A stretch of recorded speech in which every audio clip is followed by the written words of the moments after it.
everybody. We got a great one today. For a change, Adam Serwer from the Atlantic Monthly joins me today. He wrote one of the essays in the Atlantic Monthly's special issue on what a second Trump term would look like. And believe me, it's a nightmare, and a very real-seeming nightmare. Adam's piece in the double issue is about what the courts will look like in a second Trump term. And as you know, Trump nominated a lot of nightmares last time, including the 3 Supreme Court justices who made overturning Roe possible. But that was easy. The Federalist Society had time to line up Gorsuch, Kavanaugh, and Coney Barrett. According to Serwer, they didn't have all their ducks in a row for the district and circuit courts last time because they, along with a lot of us, were taken by surprise by Trump's victory. And you will remember that there were Trump judges who made the right rulings in the 60-odd election cases that went against Trump. But this time, the Federalist Society is ready with a list of reliably right-wing candidates for federal judgeships. And remember, it will only take 50 votes to confirm a judge because the vice president in a Trump term will be, of course, a Republican. And we got a tough map in the Senate this term, folks. And if Trump wins, it's quite likely they'll take the Senate. Though I question whether they can keep the House after their performance thus far. Anyway, something that's been really bothering me, and probably many of you, is the way Israel has been conducting the war in Gaza. And I'm reluctant to weigh in on this because it's loaded. I am a supporter of Israel's. I think it is right for the United States to have Israel's back. But I am not a fan of Netanyahu and the indiscriminate way in which he has been conducting this war. Now, it is true that whether or not it was under pressure from President Biden, that Israel offered another ceasefire in order to exchange hostages that Hamas rejected.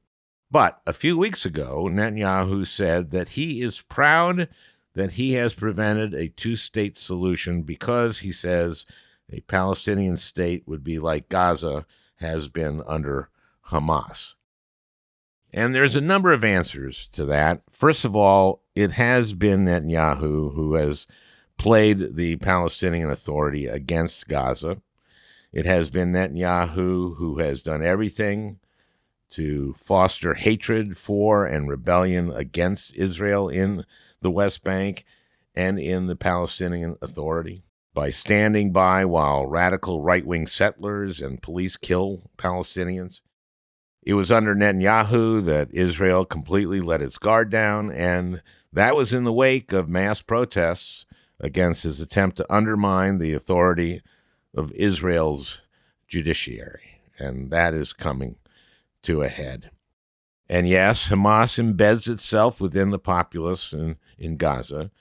But also, yes, Israel has been dropping 2,000-pound bombs indiscriminately in many cases, killing thousands of innocent civilians. Things go wrong in war, and Hamas started this by slaughtering 1,200 Israelis in the most brutal and monstrously barbaric ways possible and took about 240 hostages. But the way Israel has conducted this has created a backlash against Israel. Palestinians have been screwed over by pretty much everyone for the longest time, but it's especially incumbent upon us who support Israel to hold them to a standard that respects fundamental human values. And I'm afraid that as long as Netanyahu is prime minister, we cannot expect that. Well, on to my conversation with Adam Serwer from the Atlantic Monthly. A great one, for a change.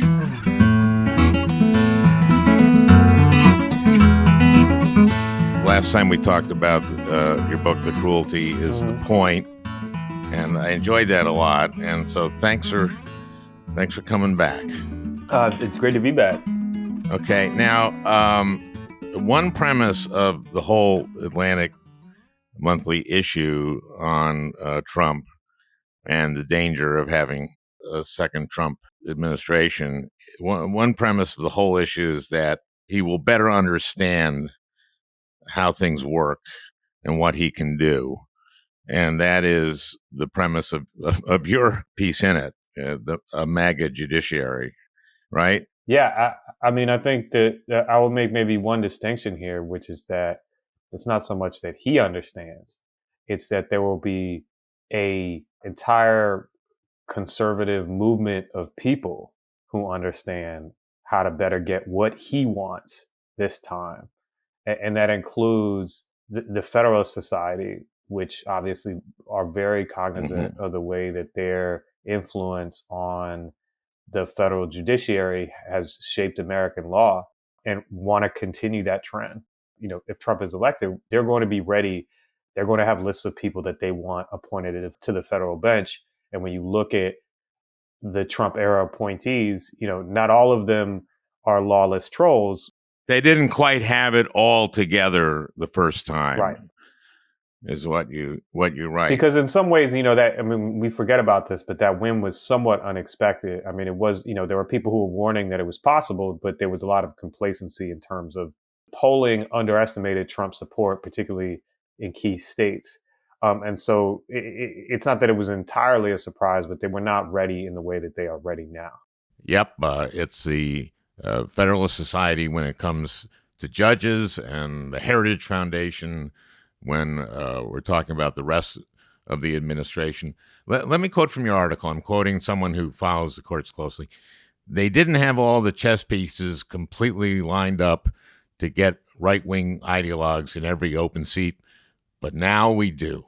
But some of the judges Trump picked last time were way off the deep end. You cite a decision by a district court judge, Matthew Kacsmaryk, to ban college students from doing a drag show. I think he was the judge who first ruled to reverse the FDA's approval of the abortion drug mifepristone. Yeah, so I mean, I think one of the things that is very clear, and there's a legal scholar named Steve Laddick who has written about this a lot, which is that a lot of, I mean, in this case actually took place in Texas, but there's a lot of, you know, what's called forum shopping, where they will try to get cases in Texas, particularly because they understand that the judges who have been appointed in Texas or who deal with cases in that area are particularly ideological, and so that they feel like they're more likely to prevail in that area. But in this case, you know, this was a lawsuit filed by students at West Texas A&M University after the school's president banned a drag show benefit aimed at raising money for the Trevor Project, which is an LGBTQ-focused suicide prevention organization. It's a celebration of drag. This is obvious sort of political content. And the president said, you know, the new thing with conservatives is to refer to drag as kind of like they try to frame it as like blackface, like it's making fun of women instead of what it is, which is, you know, it is a form of self-expression. It's not intended to mock anyone, but you know, he sort of acknowledged that this was probably not legal, that he was violating the law. You know, he said, even when I'm not going to accept this, even when the law of the land appears to require it. He got that's Kacsmaryk, the dean. I just want to make sure dean. That's the dean, not the judge. So okay. So it's the university's president, not the judge. Right. Oh, okay. Yes. He got Kacsmaryk got the case, and Kacsmaryk has long been a part of the conservative legal movement, and the conservative legal movement now believes that drag is not protected First Amendment expression, and so he doesn't believe that either. And their method of doing this is to sort of shoehorn their conception of what should be protected speech into the law, and that does not cover forms of expression that they disapprove of, which in this case is drag.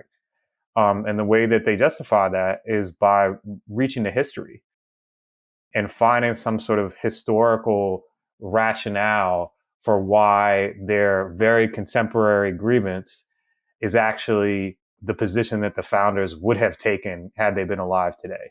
It takes a historical analysis that is meant to justify whatever stance defines right-wing cultural and political identity at a given moment, and basically asserts them as essential aspects of American law since the founding, and therefore constitutionally obligatory. You know this very well. You know this is how originalism works. But the irony is sort of that it is a kind of presentism. So it's a kind of, the way that I refer to it, conservatives mock what they call living constitutionalism, which is, interpreting the law in light of present norms and mores. But, this is kind of undead constitutionalism. It's a constitutionalism that retrospectively shifts with whatever conservatives happen to be angry about. Well, Bork was, of course, you call him the father of originalism. I guess he was. And you say he cautioned that he will be an aggressive judge. Oh, that's Curlin cautioned that Bork would be an aggressive judge in conforming the Constitution to his notions of what it should be, directed to a diminution of minority and individual rights. And that's sort of what the court has become. Right. I mean, this is, Bork, I did not agree with his philosophy. I thought that for all the complaints about his nomination process, his views were actually fairly described, if uncharitably. Even he was like more rigorous in his scholarship than what we're seeing now, which is essentially, it's not a philosophy of legal interpretation. It's just a mechanism for justifying conservative outcomes in legal cases. And Curlin, was a constitutional scholar who was generally considered conservative in his time, but he did testify against Bork. And, what he said was history should not ordinarily be expected to provide specific answers to the specific problems that bedevil the court. But of course, now it's sort of becoming obligatory for judges to do historical research. And it turns out that the quality of that research is often what you would find in a conservative column in a newspaper or in a conservative outlet or conservative website. That's the quality of the research that's being done. It's not the kind of rigorous scholarship that you might have even expected from someone like Bork. It's almost like, the worst kind of blogging. You note that Justice Alito in Dobbs, who wrote the majority opinion, of course, ignored the history of legal abortion in our early history in this country. There were abortions allowed until quickening, which was the movement of the fetus, right? Mm-hmm. But he just kind of leaves that out, right? And which is how they work. Yeah, I mean, look, the point here is to marshal history to legitimize a conservative outcome. It's not to actually look into history, because history is pretty complicated. Not every historical fact is going to support whatever ideological point you want to make. Sometimes it's going to go in the other direction. And what you've seen in these cases is that historians who have expertise in this area, who are not like the people, not necessarily the people writing legal briefs, but people who know what they're talking about, will say, well, actually, like the history that they're doing here is pretty bad. One example, that I personally wrote about was in the affirmative action case. There was this sort of attempt by Clarence Thomas to pretend as though the framers of the 14th Amendment in the 19th century thought of race in the same colorblind conservative way that conservatives do now. And when they say colorblind, I think it is an insincere colorblindness. Sure, I don't see your race. It is a modern affectation, this imposition of I think a superficial race neutrality onto this debate that is done for ideological reasons, such as to outlaw measures that are intended to deal with America's past and present history of discrimination.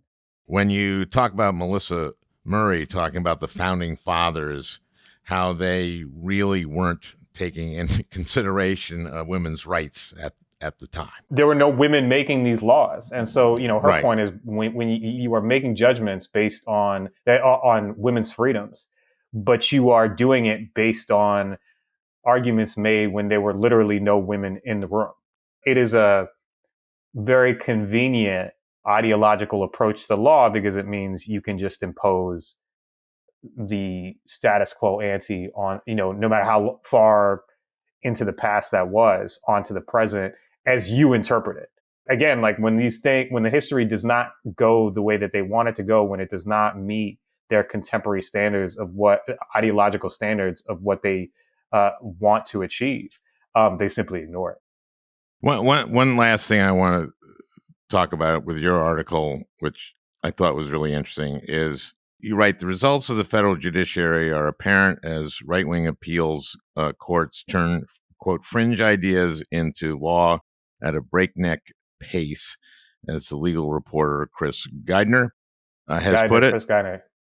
This is the part I wanted to get. The hopes of teeing up cases for the Roberts Court, which can hide its own extremism behind the occasional refusal to cater to the most extreme demands of its movement allies. Is the North Carolina case where the state legislatures could not be controlled by the state Supreme Courts? Was that kind of one of those? Yeah, I mean, look, that's a case that had a sort of extreme and completely invented legal idea, which is that the state legislatures, when it comes to voting, cannot be constrained by the state Supreme Court or state constitution. Because the court has 6 Republican appointees, they can afford to lose a justice or two who's acting on their conscience. Well, I think that Roberts really loved that one because they could, quote, surprise everybody. Right. He can look reasonable. That's what I'm saying. Roberts is concerned about the legitimacy of the court, and he does not want the court to be perceived as, none of them want to be perceived as hacks, but he's the only one who's willing to moderate the pace at which the court turns conservative proposals into law. He and Kavanaugh are the ones, who are most likely to pump the brakes.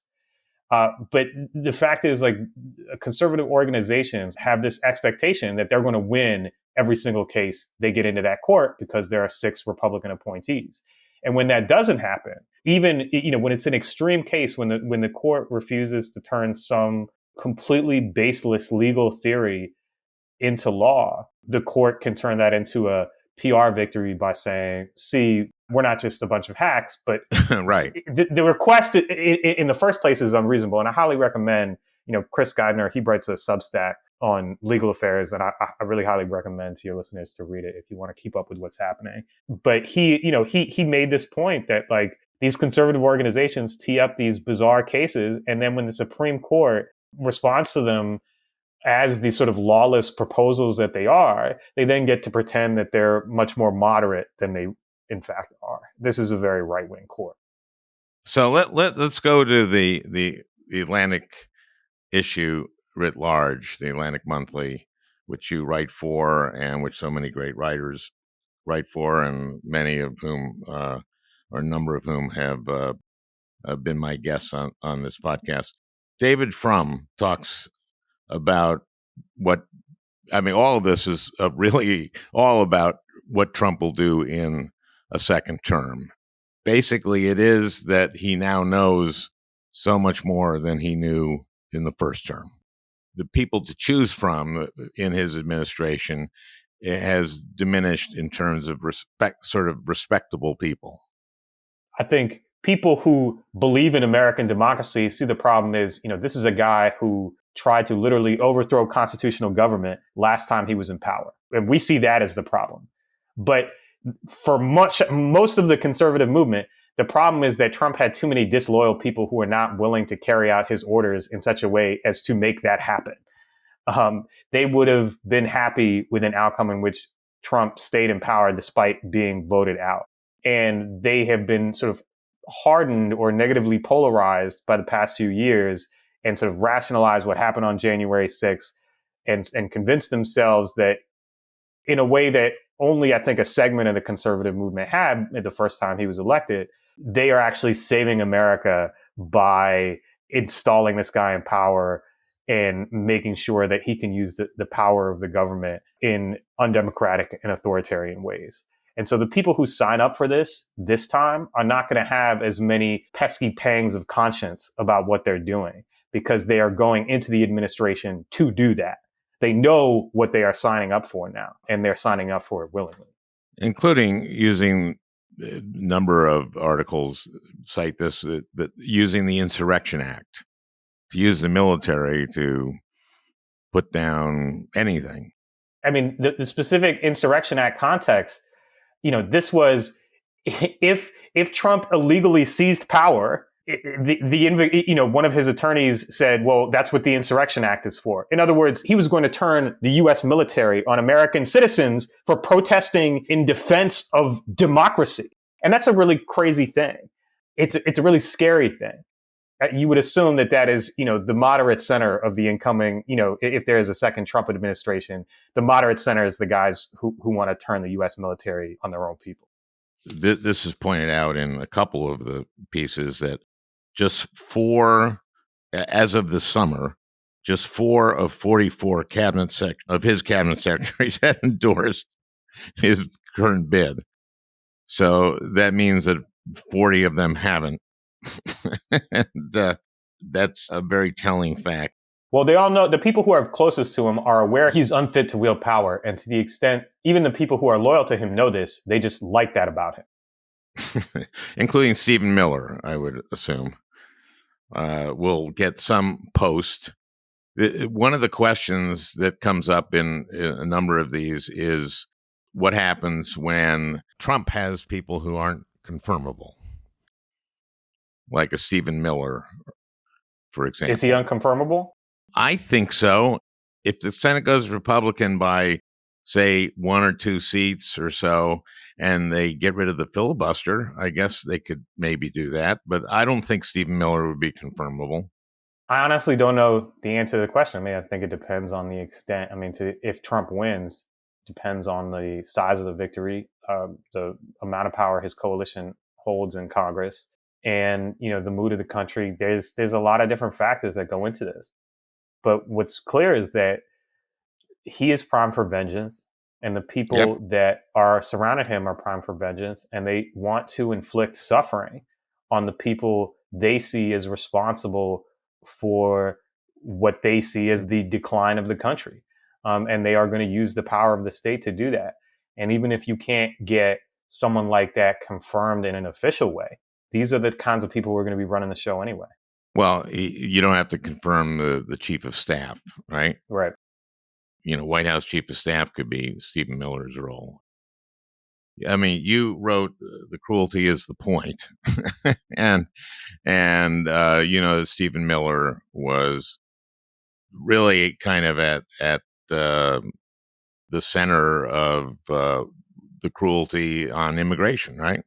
Yeah, I mean, look, there's not a lot of mystery here about what Trump wants to do with the power that he would have, or what the people like Miller who have very specific policy agendas, how they would use a Trump administration as a vehicle for their policy goals. There's just not a lot of mystery about it. I mean, we write about it in the Atlantic in detail because it's important that people understand what's at stake. But it's not like 2016 where there's sort of speculation about how serious this all is. Yes. And yet we see right now that this is very, very, very possible and very scary. And if you read this issue, you see how scary it is. Just let's go to some of these pieces. Ann Applebaum writes that he might pull out of NATO, and what that means, which means destabilization of probably the entire world, because none of our allies will trust us, and other nations that are not so aligned with us will start looking toward Russia or China. Well, I'm not an expert on foreign affairs by any means. What I would say is that I think we're seeing sort of conflicts of territorial annexation happening in a lot of different parts of the world now that I think are an indication of absence of stability that is, quite frightening, because that's the kind of thing that leads to armed conflict. My specific concern, with this issue and with this article is that, we typically think of the judiciary as a restraint on unconstitutional actions by the executive or legislative branches. But the judiciary is being set up, or is intended to be set up in such a way as to enable the kind of power grabs that we're talking about that are likely in a second Trump administration. We cannot assume that it will be a bulwark against lawlessness. And we know that because we can see how lawless they are already being in pursuit of their personal political preferences. Now, Frank Foer has a piece on corruption unbound. that's what it's called, on the amount of corruption that will be in a second term, that has judicial implications, right? Or the judiciary would on not cracking down on that. Well, I think this is unfortunately a trend that we've seen for some years now, even prior to Trump, which is that it's extremely difficult to hold public officials accountable for misuse of their powers. When you look back at the McDonald prosecution, Former Virginia Governor Bob McDonald. It's just simply the mechanism of prosecuting public corruption has become much weaker. What we've seen in the last Trump administration is that there is an insatiable appetite for using the power and influence of the US government for personal gain. Again, the judiciary, we should not expect the judiciary to be a bulwark against that, not only because of a pre-existing, pre-Trump trend of dismantling or weakening legal mechanisms against public corruption for, even if you agree with some of those rulings, the reality is that it is very hard to prosecute lawmakers for engaging in corrupt acts now because of the way that the law is. As we saw in the first Trump administration, there was a tremendous amount of use of the federal government for personal and financial gain. And there's no reason to think that that would cease in a second Trump administration. Well, he calls it corruption unbound because he talks about how he kind of will model it after what's happened in Hungary. Yeah, I mean, I think among conservative intellectuals in particular, I mean, it's difficult to attribute certain things to Trump personally, but one thing that is clear is that, countries that are, socially conservative, that, are anti-LGBT rights, that are, have a sort of ethno-nationalist approach, that, may have the superficial appearance of democracy. They may have vestigial aspects of democracy like elections, but those elections are not particularly competitive. That is sort of the ideal system of government for a lot of the intellectual right. And those people are going to be very influential in a second Trump administration because that's their ideal government, is one in which their political opponents do not have an opportunity to win the argument, whether that's in popular culture or whether that's at the ballot box. And it's, very scary when you read these articles about, well, for example, who heads the FBI. Right now, you have Christopher Wray. That he will be gone, right?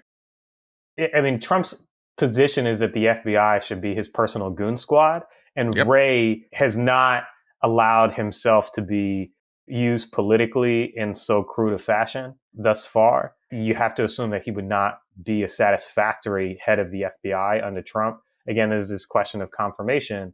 But Trump's ideal FBI is one that pursues investigations against his political enemies and does so not on the basis of evidence of actual crimes, but on the basis of their political opposition to Trump himself. And I think that distinction is very important.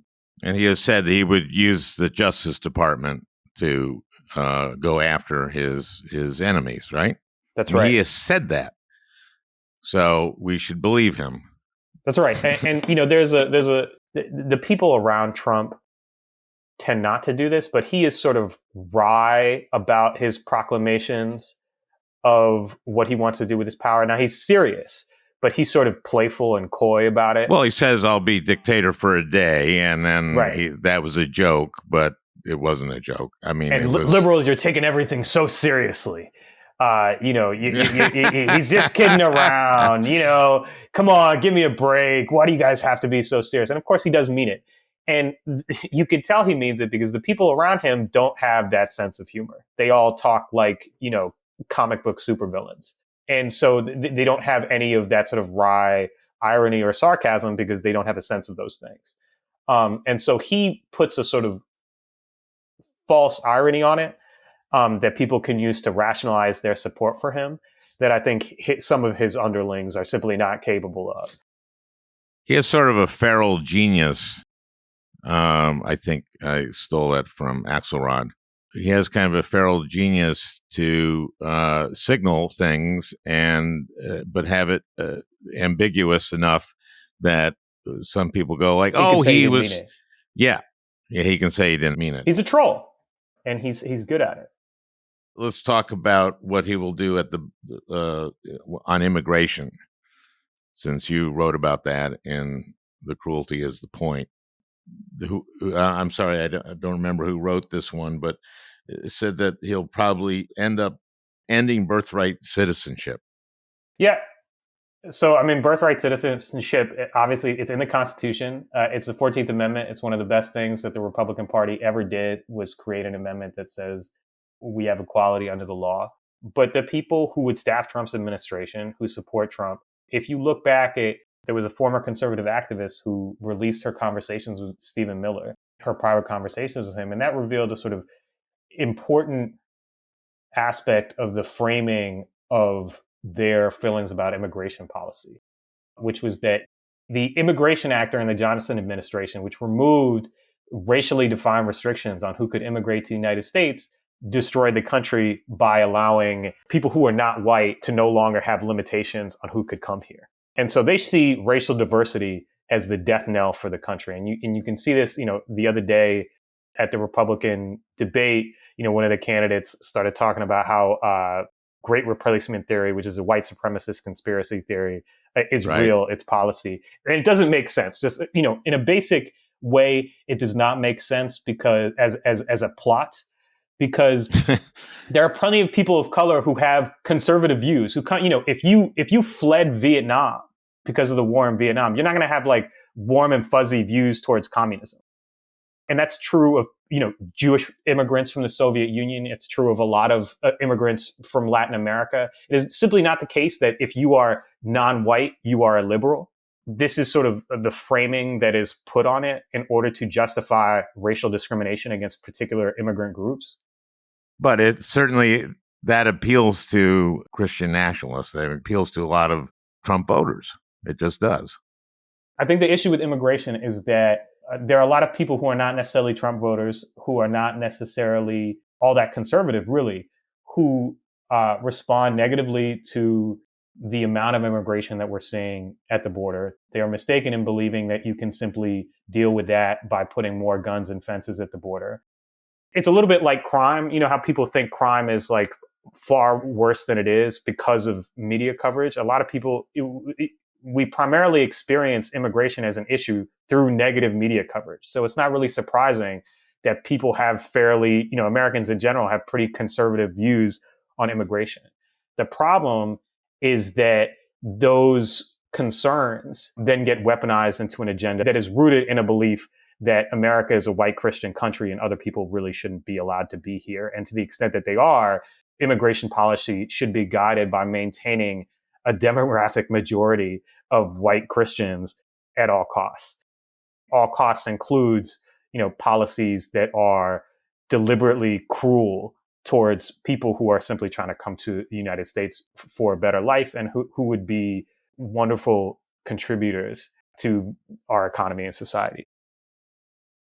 Let's see. Ron Bronstein writes a piece called A War on Blue America. And remember that Trump used troops in Portland and in Chicago. This is something that Bronstein writes about. Right. So, I think Trump, for all the Republican rhetoric about local control and allowing people to live their lives the way that they want to live them, Republicans do not believe that applies if you are not conservative. Local control does not apply if you're Houston or Atlanta. If you're a city where most people have progressive views, you should not be allowed to govern yourself according to those views, because those views are not conservative and therefore not legitimate. And Ron, in his article, he mentions talking about Trump using, even during the first Trump administration, dispatching National Guard troops, dealing with crime in blue cities as a sort of pretext for these crackdowns. And I think the purpose of this is to there's a sort of conservative fantasy that American big cities, particularly cities that are run by Democrats, are just sort of dystopian hellholes like Escape from New York or something like that. Right. I'm dating myself with that reference, but these sort of post-apocalyptic hellscapes.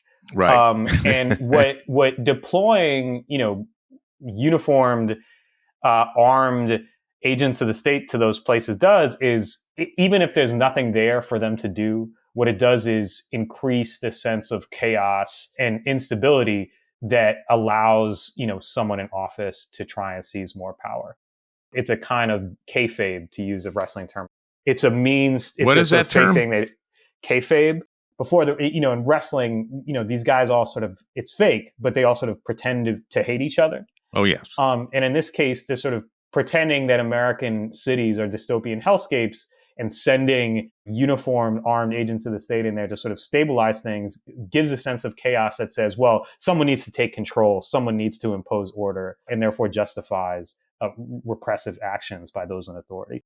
When you were last time, we talked about race and sort of Trump's use of Atlanta, Chicago to talk about when he talks about race.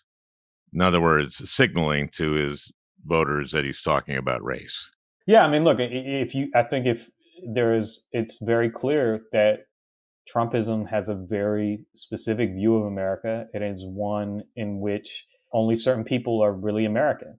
And that does not include people of color in America's big cities, which are centers of diversity. And to some extent, Trump actually did better with non-white voters in 2020 and 2016, and it hasn't changed his view of that at all. And why is that, do you suppose? Because it's a firmly held ideological view. They believe this country is a white Christian country and it should stay that way. And people who do not fit those categories are not really Americans in the sense that they are. Yeah, I meant that. Why is it that he got a higher percentage of and in polling now of non-white voters? To some extent, it is an economic thing. I think that although the Biden administration, when you look at sort of internationally, America has had a stronger recovery from the pandemic than any other country in the world. People don't experience that in their personal lives. They experience inflation. They experience wages not growing as fast as they want them to be. And so I think there is a little bit of nostalgia for the sort of late Trump administration, when there was a very sort of pop-up generous set of social services for people that really did take care of people during the pandemic in terms of unemployment insurance, aid to small businesses, the stimulus checks. And people have a kind of nostalgia for that doesn't take into account everything that came before, or the fact that job growth has been far more robust under Biden than under Trump. That said, I do think to some extent there was this thing in the Trump era where, for all the negative coverage of Trump, the press would always say, oh, but the economy's good. And that was a way of saying, see, we're not ideological, we're not partisan, we're acknowledging certain positive aspects of the Trump administration. We're not going to say, well, the economy's bad just because we don't like Trump. But under Biden, strong economic indicators seem to always come in the coverage with caveats. It's an extraordinarily remarkable thing about the coverage, and I think it happens for the same reason. People don't want to be too positive about the Biden economy because, that seems like then the media is being liberal again. And they're very self-conscious about that after all the criticism from the right that happened after Trump lost, which was that the media had sort of lost its bearings and been too negative on Trump and what he represented and what he was trying to do. And I think, when you look at his campaign now and what he's saying he's going to do, that's obviously not true. Well, speaking of the media and the press, what will Trump's relation to the press be like in a second term? I